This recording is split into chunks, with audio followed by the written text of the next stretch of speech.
Hello all, Alison here. Welcome back to Words and Pictures for a few minutes of fun. I'm having a few minutes of fun today with my Festive Minis, little botanical images with some text behind, for the most part literary or theatrical, a little bit of music, but also from the Culpepper's fabulous herbal little hot toddy one there. These came out, it's a couple of years ago now. And because last year I just had no time at all, it's a long time since I've played with them. I've done various things with them. We did some candle lanterns, and I didn't fess up to this one, which I stamped on tracing paper. And when that glows, it has a lovely warmth to it. There's this little jar of goodies that I made for the live launch samples. Very simple stamped tag on that, so stamped on white. Really nothing to it for a little to and from, and that's got sort of winter tea bags in, dried oranges that I sliced and dried in the oven, a couple of cinnamon sticks, star anise, which is also on one of these, so you get your little, can you see that in the light shining on the jar? So the little star anise in there is also on one of these minis, and they're just great for sort of last minute gifts. This you can put together in zero time, and oh, I cannot tell you how glorious that smell is. Just in a recycled jam jar, off you go to the races with a beautiful handmade gift. And obviously you don't have to have my minis. Any festive stamps you've got, you can apply to this. So just a couple of ideas for making quick gift tags with these. I'm going to stamp maybe a little bit on craft. I might do a couple on white card. I've got some paints around. I'm going to use the stamping platform in case I want to re-stamp some of this detail after painting them. But when I'm painting onto craft, you really want something opaque. So either the PaperArtsy paints, obviously are great, or any acrylic paints. Actually, this craft card is really good on one side, really brown, and on the other side a bit less brown. These are little craft paper tag pads that Prima used to make. I don't know if they still do, but I'm on a kick to use up supplies at the moment, so I'm really doing my very best to make the most of the supplies I've got and make sure things get used. I'm going to use the inner side of the stamping platform here to hold this in place, as well as the magnets, so that we're sure we're getting things where we want them. And let's see, maybe let's start with the mistletoe, because I do love the mistletoe. Oh look, that's the paint I haven't got out, is my trusty Snowflake. So making sure I've got it the right way up. That's the Winter's Tale stamp that we used in the large size quite recently, and I'm going to get it sort of right in the middle, I think, like so. Then you can pick it up with the stamping platform. Obviously, if you haven't got a stamping platform, there are ways. It doesn't look remotely straight to me, letters wise, so I'm going to use the grid that is on this stamping platform to make sure that that lettering looks straight. And now it's not quite central on the tag, so move it across a little bit. That was probably too far. That looks pretty good to me. So interestingly, the angle of the mistletoe is misleading on this one. I think I'm going to stamp in black, just because we're working on craft. I know I hardly ever stamp in black, but we're working on craft, and I think that's going to give us a nice firm image. If I do a little one on some white card in a minute, then I'll probably stamp in my usual brown inks for a vintage look. Let's get that down onto there to start with, and you can see already the uses of the stamping platform. If I failed to ink up sufficiently, actually I won't restamp right now, because I can certainly paint on that from there, and then I can put things back together later. Let me zoom in for this bit of the process. So I've got a couple of greens in line to play with this. Mistletoe tends to have fairly bright green leaf colour, so I'm going to put some of the fabulous Granny Smith on the mat. I'm maybe also going to have a bit of lawn, I think. And then I might, yeah, just so that I've got them, I'm gonna go tinned peas and let that be enough for now. I'm gonna need the snowflake obviously when I get to the leaves. I'm going to use my Pentel Water Brush just because I find that both has a very fine tip that stays fine, which is helpful. So now you can see the point of being opaque. So yes, as I was saying, and interrupted myself with another thought, obviously any acrylic paint will do for this. It doesn't have to be the PaperArtsy chalk paints, but they do have a lovely opacity to them. You could also use distress oxides. They should have enough opaque pigment to be able to paint onto craft. So I'm just going to dip into the paint that's on the mat and let it, as I do when I'm watercolouring really, mix as I go. This is the other reason I like having the Pentel Water Brush, is that fluidity just always seems to me to give me that bit of flexibility as I move the paint around on the paper. So this is a really quick little process. There's not much that needs painting on this stamp. A couple of little stalks. And the good thing again about having done this on the stamping platform is that I can happily use these opaque paints and then get back my stamping detail later on. So there we go, down there into the stalk. That's probably enough.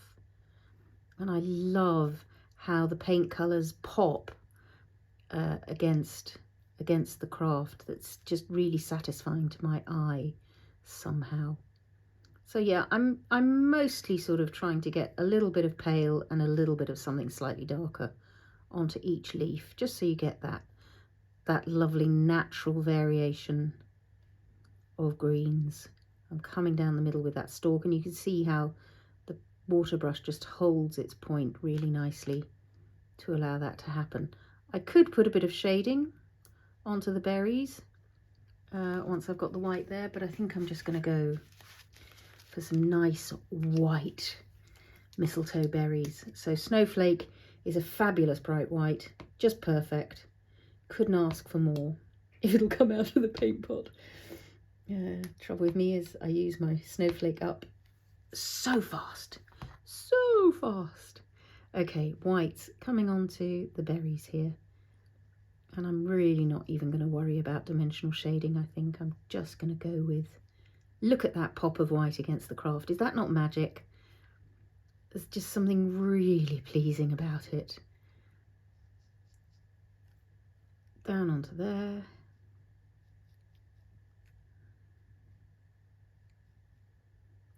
And the thicker I put this on, obviously the longer it's going to take to dry. I can of course choose to dry this with a heat tool, there's no problem with that. A little bit of opacity is a good thing though, just to make sure we've really got rid of the craft behind. Look at that. I think that's maybe, is that 5 minutes of painting that's gone into that? I'm going to leave this on here because I might well want them for the next ones, and I should be able to stamp without that getting in the way.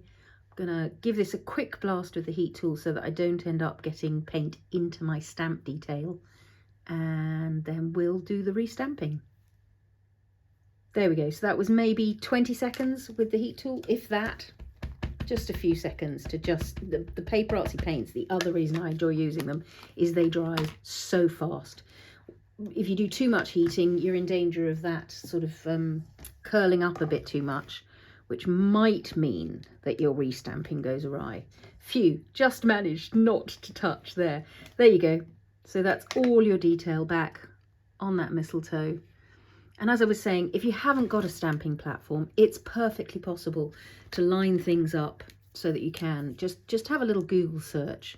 And then what I'm going to do is I'm going to go for a quick little framing of this tag, just with a black fine liner, just my usual messy outline. And on the back, what I usually do is write a little to from, so to, from, and maybe another little border. Simple as that. Oh, that was a very loose border, but not to worry. It's all good. And then I can stick a little bit of twine in the top. Who wants to do another one? While I've got the greens on the mat, I'm going to do a little bit of holly, I think, because there's no need to mop everything up all the time. Now that we've discovered I can stamp without dipping into my paint here. Nice firm stamping on that because there's lovely music in the background. And let's take, so I've added a bit of Hyde Park and a bit of what's actually called holly on this, but it's a very, very dark green. So I think I'm gonna start with some Hyde Park just around these edges. And again, it's colouring in is one of the most relaxing processes in the world. So by having a stamp, you remove all the stress of the drawing stage of things, and you can just go straight in with the fun stuff, which for me is the colouring in. Drawing can still be a bit stressful because you're worrying you're going to mess something up, or you're not going to get it, or it's going to dissatisfy you. But if you just allow yourself, and I did draw these originally, so they are legitimate drawings. Let's get a little bit of green holly stem going down there. The holly colour is one of the semi-opaques, I believe. Not fully translucent, is it? No, semi-opaque. So I'm going to see what happens if I put some of the dark sort of over the top of here, because at the moment that's quite a vivid green for holly. I mean, it's nice as a sort of festive game, but it's not a very natural holly colour. So maybe by adding a little, oh, you see, it does. It gives you just that kind of shadowy holly colour that really gives you the darks of a holly leaf. So I think it was good to go with the other greens underneath, because that's giving me that little bit of variation. And again, I'm not making a flat wash, as it were, of my greens. I'm still making sure there's a variation of green on each leaf. Areas that are brighter, areas that are darker. I might even put just a little hint of real light along some of those prickles, just to pick up a bit of light energy around those points. There we are. Now all the reds that I've got are translucent, so to create a lovely red berry I'm going to need to put down a different colour to start with, and what I might do is put down a white, because it's going to give me a lovely brightness to my berries. So let's get that in, and then again I'm going to need to let this dry so that as I put those reds on top they don't turn pink, because I don't really want pink holly berries particularly. So again, I'm going to give that a little chance to dry. There we go, little white highlights are also quite nice on those holly leaves. Might put a little white highlight down the centre of each one, and when the restamping happens we'll see what that achieves. Grand. So again, a bit of drying time, either with the heat tool or with time, and I'll be back to make my berries red. Oh, what I might do is put a little bit of white behind this word Yuletide here, so the little word Yuletide in its own little doodled frame, and when I restamp I'll get that word back in its full beauty. There we go. You watch, it'll all work out in the long run. Back in a sec. There we go. So I've added a bit of cherry red to the board here, and also a little bit of brown shed in case I want to get really fiery with my berries. Brown shed has a lovely way of sort of lighting things up with a bit of strength. But I think, well, that's quite nice, isn't it? But I might go for just a little bit of shaping dimension with that stronger colour. So the cherry red is translucent, the brown shed is semi-opaque. So it's just giving me an extra depth. But you can see that the white paint under there has given us that boost to allow even a translucent paint to really pop against the craft background. I might put just a little more white over the Yuletide because there's no reason that it needs to be in any way softened, because when we do the restamping we're going to get all that detail back. So it's as though there's a little label there. And then again, the quickest little blast with the heat tool, making sure again I don't let the card curl up too much. There we go. And what I want to do is put a little glossy dot of light on each of these holly berries. Let's see if we can get that. Come on. My snowflake is feeling a little bit sluggish because it's been on the board for a few minutes now. There we go. Just that little dot of light that is going to say to the eye, there is light falling on these berries and they're so shiny that it's reflecting off them. And again, one could also do that with the leaves, because holly leaves are also very glossy, let's face it. It's one of the joys of having holly in a greenery arrangement, is that hit of light that you get within the arrangement. That's maybe a bit much. Knock it back a little bit just with a fingertip. It's partly because it's falling in the wrong direction. If I've got light coming from here, I buy that highlight and I buy that highlight and I'd buy a highlight there. Oops, maybe not off the holly leaf, but just on the holly leaf. It's just a little edging of snow, but there was just something wrong about the one coming in from underneath, so I might just lose that with a little coat of the holly leaf again.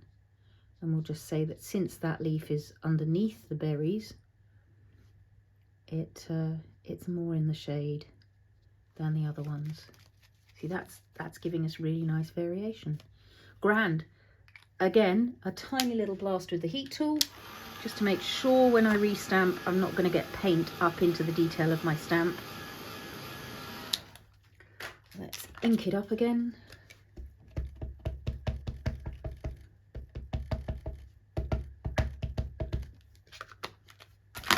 Go in for the stamping. Firm pressure across the whole of it because it is very detailed. Ha ha ha, there it is. And again, I'm just going to go with a simple around the edge. Oops, doesn't matter if it goes off the edge. And the messier it is, the more eggnog or hot toddy or ginger wine you've clearly been drinking when you make your Christmas gift tags. And given it's Christmas, why shouldn't you? There we go. Maybe a couple more. Who's up for some? Ooh, now that I've got my eye in, maybe I can have a go at the pine branch, which is very fine detail, while these greens are here. And then we'll switch and maybe do a hot toddy. Grand. Next up, time for perhaps the most delicate of the images. Getting these pine needles painted is quite the task, I'm not going to lie. You want a light touch and you want a really fine tipped paintbrush. If you're using watercolor pencils, then of course you can sharpen to the finest possible point. If you've got colored markers, then again you're going to want to use a really light touch just to dip down into these leaves. But of course, with our restamping possibilities, it's always going to be possible. So for this, I'm thinking I'm going to mix up tinned peas and Hyde Park. I think is going to make me quite a nice piney kind of a colour. I might stick some holly in there as well, because I think that's going to give us something quite nice. And I want to go a bit darker and a bit more holly. Might as well use what's on the mat because I'm going to be switching in a minute to entirely other colours. Let's see what that does. You can of course go for something that's quite nice, isn't it? Am I on camera with mixing? You can, of course, go for a sort of silvery pine look. But as I was saying, because we're going to restamp over this, it's okay to go a little bit thicker than the line itself, because we're going to stamp over that. Also, if you want to go for a really bushy sort of a look, there's sort of nothing wrong with painting extra bits in around this pine needle. But of course on this stamp you'll then lose a little bit of your Christmas Carol text from behind. But you can use this in a number of ways for extra bushiness. If you just want to add it, that's also going to work really rather nicely. So pine branches tend to have actually fairly pale bark in quite a lot of cases. So I'm just wondering, maybe something like, I've got tundra here. You could go for a full-on, or the holly that I've already got on the mat might do quite a good job of this. I'm just going to wipe that lid because it's got a lot of paint on it now. I'm going to come back in and pick up some of this holly and see whether maybe, yeah, see, that's a really nice job on that pine branch. And I can also use that to give me a little bit of extra dark down maybe at the base of some of these pine needles. So at the moment, if you're looking at that, you're thinking, well, Alison really can't colour in very well, can she? It's all over the place. But this is the great joy of what happens when we go in for our restamping. Again, just cleaning off the nib. It's got water coming through it, so it's going to be fine. And yeah, I'm just wondering about some little, maybe, I've never done this before, maybe some little hints of snow along the top of each branch. Maybe I should restamp and then do this, or maybe I just persevere and see what happens. I think that's just giving us that little hint of maybe there's been a light dusting of snow or a bit of frost. I'm just going to try and put it over the top of each, because I think it's quite a nice highlight. Again, just drawing attention. And again, it's at the moment it's looking a bit messy because it's sort of all over the place and a bit random, but my hope is that when I put this restamping back in, we're going to get ourselves a nice little snowy pine branch. So again, a really quick little blast with the heat gun, because that paint is already drying. I might choose to put a bit more white on once I've got this in place, and I might do it not with a paint and a paintbrush, but rather with maybe a dipping pen and some of the Bleedproof white ink, because that's going to give me a bit more control on where that snow goes. But I think it might be quite a nice touch. That's playing. You'll notice I wiped up the reds just because I don't feel like I'm going to use those reds again in a hurry. So there we are, back into the detail of that pine branch. And I think, so this is the joy of this. It gives you a chance to revisit and see if you want to change anything about that. And part of me is feeling like I want my green a little bit fresher and brighter. So I'm going to add in some of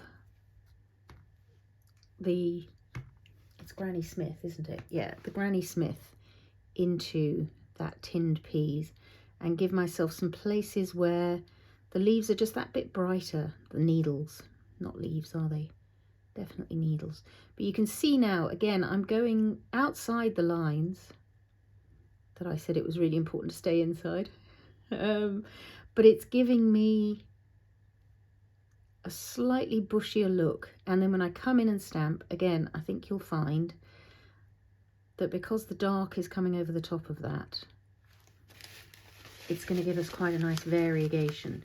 So it's always that thing of looking at what's going on in your project and seeing what strikes you. Because that was really just a case of, I looked at it, it was a bit dark, it wasn't really popping against the craft in the way that I wanted it to. So my diagnosis for that was get a little bit more pale green in there. that goes over. Yeah, there we go. So that's giving us something a little bit brighter, a little bit more present. And I think that I do want to have a little experiment with popping some snow onto these branches. So this is the Bleedproof white, a little dip pen, a little bit of water added to it. And I've found that if I rub my dip pen nib in it upside down, then it loads up rather nicely. And then I can do a much more detailed, much finer little layer of snow onto a few of these branches. And that's, oops, nearly into the snowflake instead. That's just quite nice as a little highlight, I think. And a little wintry extra, because we have, obviously, I'm surrounded by pine trees all year round. They're not necessarily purely festive here. That's really nice, giving things just a little additional highlight. I like that. Little fir branch out in the cold. A little bit of snow touching onto him. And again, oh look, see, that's another thing to watch out for. There is a little bit of paint that's come back onto here. So just make sure you spritz that, get it out of those little details, because dried acrylic paint is something that will affect the future stamping quality. Just because it'll operate as an extra bit of rubber if you've got a little block of dried paint in there. If you can't get in, if you've left it too long, then a stiff bristled toothbrush under running water will be the thing to get that ink, that paint, that dried paint back out. But I think we're good. Grand. I think it might be time to draw a little border around this. Pull it out. Go like so.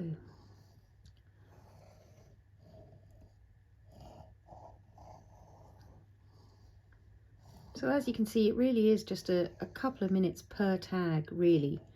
I'm spending longer because I'm spending time talking to you about what it is that I'm doing. If you wanted, of course, you could put a little bit of snowy spatter onto these. Shall we? Shall we have a little spatter? Given there's some white paint there that I'm about to wipe up if I don't use it. Let's have a look at these and see if I want white spatter on them. No, I think I like them in this simple form. Ooh. Well, I can always make more, can't I? If I spatter and decide that I preferred it unspattered. Now, where has the spatter brush gone, do you suppose? It's probably lying under something. I didn't put it away? No. Oh no. The loss of the spatter brush is one of the things that I have panic attacks about. Oh, there it is, just tucked behind the paints there. So let's pick up this snowflake, which is slightly drying on here because I have had it there for a while. I went away to do something else in between. Let's just see what we get. In fact, we could take some of that Bleedproof white as well. That should give us a slightly stronger white. Oh, it's good. Okay, I do like it, but I'm going to stay quite subtle with it. Don't want too much. And that's another thing one could do onto the back of the craft card, to just tie the two sides together a little bit. I could take the risk of turning it over right now. Hopefully not smudging what's there. I haven't written on the backs of these yet. I've written on the back of that one. There we go. So let's, while we're there with the white paint, let's do a little bit of snowy spatter onto the backs of these as well. There we go. Perfect. That is really quite pleasurable to just highlight that crafty look. You see what I mean about it being browner on the back? That's really interesting. Grand. Let's do one more on craft and then maybe we'll just do one on white so that you can compare. Great, so I've wiped up my greens. I've got Haystack, Tangerine Twist. This is the very runny puddle that's running everywhere there. It's a translucent. Butternut and smoked paprika on here that are going to do my orange. I've got some brown shed and a little bit of cinnamon. I'm afraid cinnamon, I think, is one of the colours that's been discontinued or adapted. But actually, if you mix up a bit of brown shed and a little bit of French roast, you can get pretty close, maybe a touch of something like Tundra in there as well to soften it. But since I've got cinnamon and I'm painting cinnamon sticks, I'm going to use the cinnamon. But really, honestly, brown shed will get the job done with a little bit of shading, so not to worry.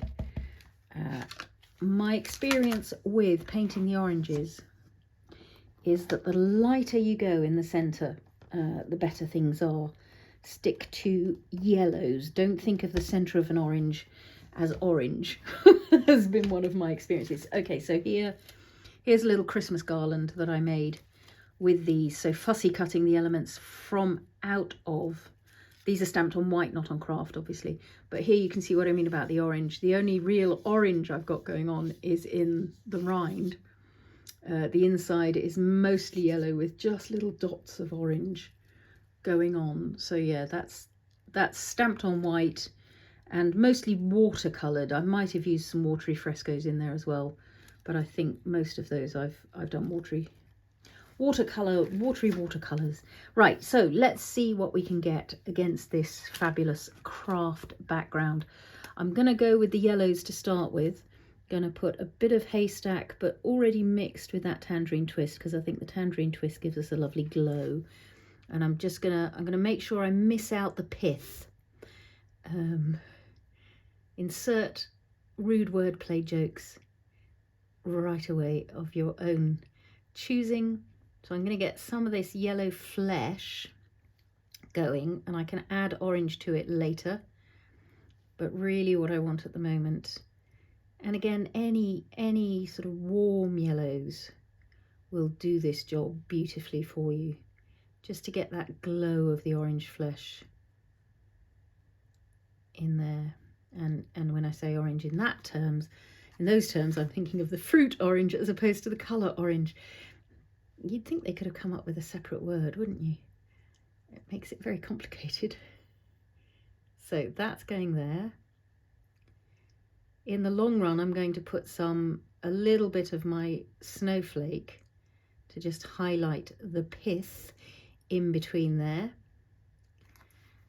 And let's get the orange into play. So I'm thinking it's going to be a combination of probably the smoked paprika and the Tangerine twist, just mixing those up till I've got something that feels nice and hot toddy-ish to me. And I'm going to take that in a very fine line around the outside. Now both of these are translucent, but I'm going to trust to the warmth of the craft glow underneath that's going to give me, see, that's straight Tangerine twist, and for me that's straight smoked paprika. For me that's a little bit much, but I'll put that on first, and then I'm going to come back in with a layer of the Tangerine twist to just give us a slightly different look over the top of it. And it may even need a little bit of this butternut squash. That's on standby in case I need something opaque as opposed to translucent. The butternut squash is there to do that job. But I think these two between them, with the craft underneath, because it's a similar colour, so unlike with the red berries where that brown was never gonna quite vanish if I just went straight on, so I put the coat of white underneath, this I feel like I'm gonna be able to get to something that works for me. So that's a bit too much butternut. The butternut's not quite the right tone, so it is somewhere in this mix of the smoked paprika and the Tangerine twist that I'm finding a bit of joy. That's nice. And then what I'm going to do, as I did on those watercolour versions, I'm just going to put a little hint of orange colour into these yellow fleshy parts. Again, when we re-stamp, we're going to get lots of this detail back. There's that little flesh detail that will come back when we do it, but I'm just putting in a couple of dots of colour. Then what I'm going to do is, with quite a watery, because I don't want bright white pith, so I'm doing a slight softening of that snowflake with a bit of water. I'm going to come in and just pop the lightness of the pith in the spokes and then just inside the peel. Again, at the moment it looks a little bit rough and ready, but trust me, when we do our restamping, those fine lines are going to come back into play and just give us lovely juicy fruit. If you want, you could add a touch of gloss glaze to those orange slices if you've got loads of time to spare at Christmas when you're getting ready with Christmas cards and gifts and wrapping. So these tags to me look great with my preferred wrapping, which is just in brown parcel paper. Not only cheap, but also recyclable. And I zhuzh it up with all kinds of things. Real greenery I often use to zhuzh up my... See, that's brown shed, and that's great for the bright edge of your cinnamon stick. So I'm just gonna put a touch of that on each of these cinnamon sticks. And then if you were to go in with, for instance, the French roast, you can soften that down. I am going to come in with a bit of cinnamon. If you've got any of the other PaperArtsy browns, just mix away and you'll find your way. If you're working with other paints, in any case, that's going to be the game to work it out. Though, why have I got no water coming through my nib? Thank you. That's a bit better. Now that's going to move much more fluidly on the craft. The other thing is, again, we're going on to the craft paper, so that's craft card really. That's already a good colour underneath my cinnamon sticks, so I don't need to overly worry. I just want something that's going to make them pop away from the background. Again, I feel like I might want a little bit of highlighting, as we did with the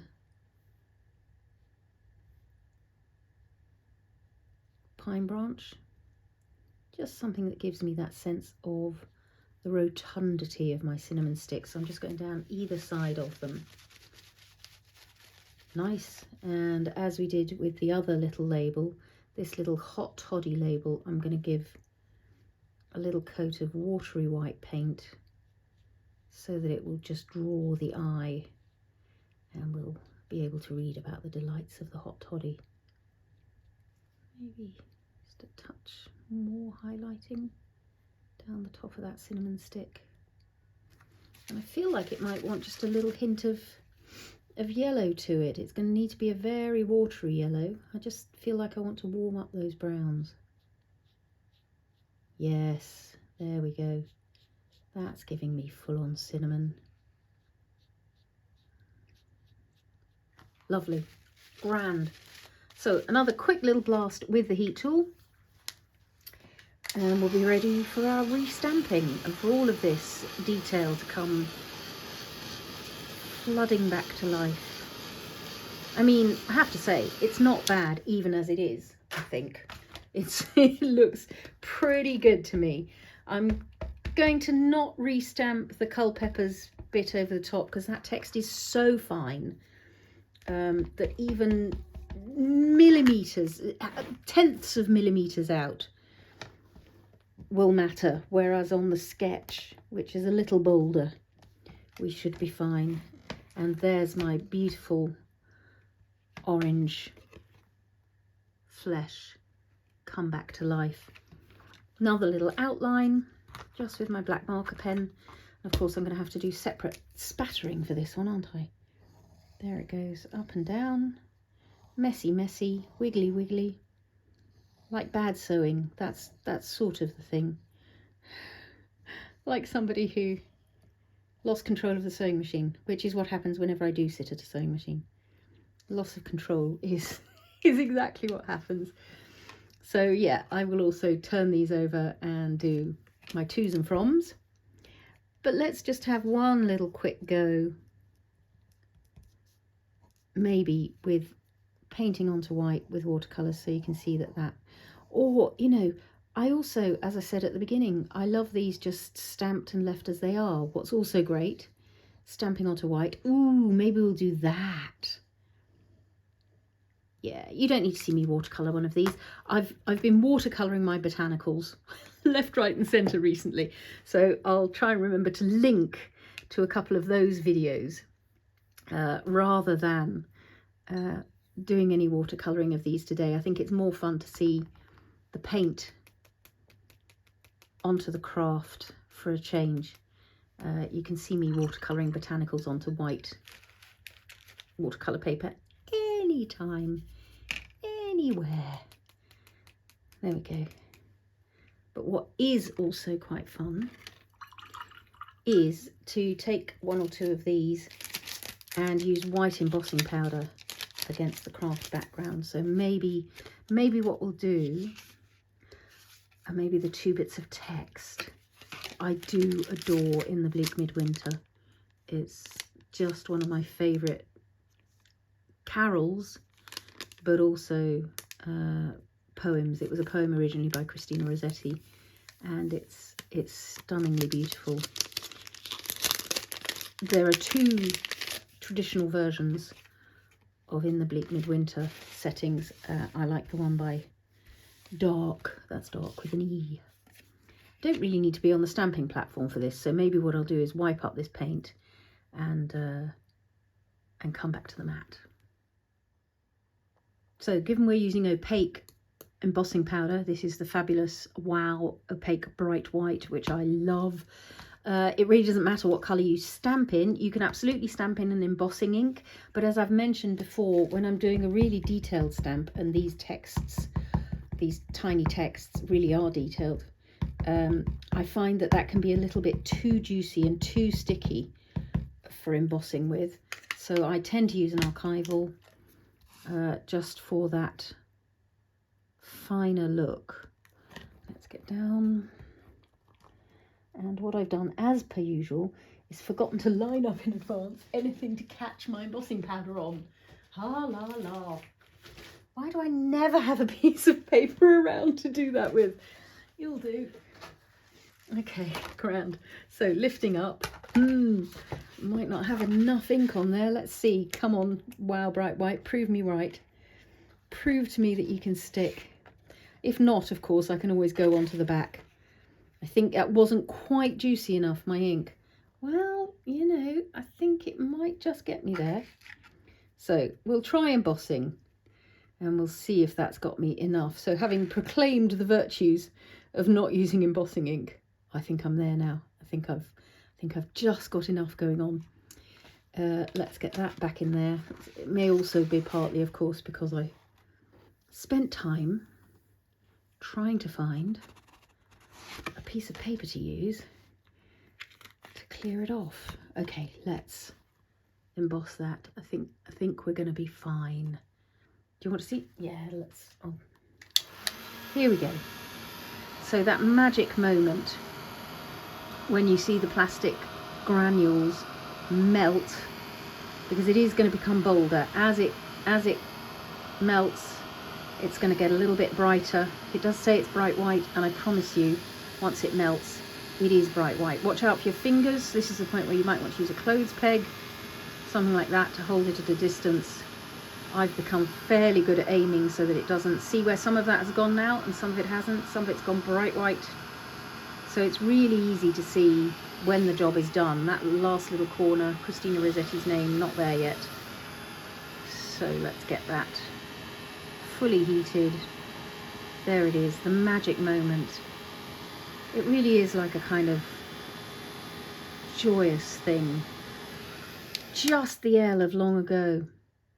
I'm sort of inclined to stamp on the back of here as well, just to prove that it can be done. And I might go with something a little bit juicier. So clearly my watering can, because I do use it a lot, let's face it, didn't quite have enough juice in it. Let's go with something like Beach Cruiser. I'm going to flip over, because in any case this is a darker brown this side.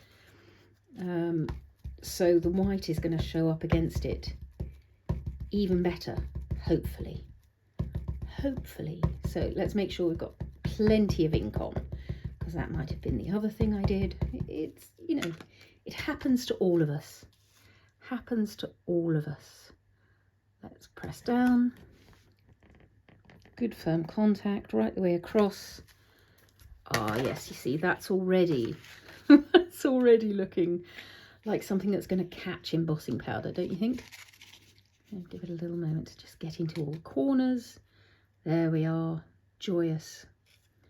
Again, that L. Yeah, done. This is going to emboss beautifully. You don't need to see it happen again though, so I'll be right back. That's what I'm talking about. Look, so you can see, comparing the two, just not enough ink, couldn't hold quite enough powder. Beautifully glossy, light catching embossing. And I think for this, rather than the black frame, I'm going to go with a little bit more of my Bleedproof white, a little bit of water into that to mix up. And hopefully I'll be able to go for a little journey around the edge with my dip pen. If you've got a white gel pen that works for you, absolutely go ahead, use that. But as I've mentioned before, I tend to find they work for me for just a little while and then it all just stops working. Whereas if I've got the dip pen and some ink, then it's up to me to keep the thing flowing.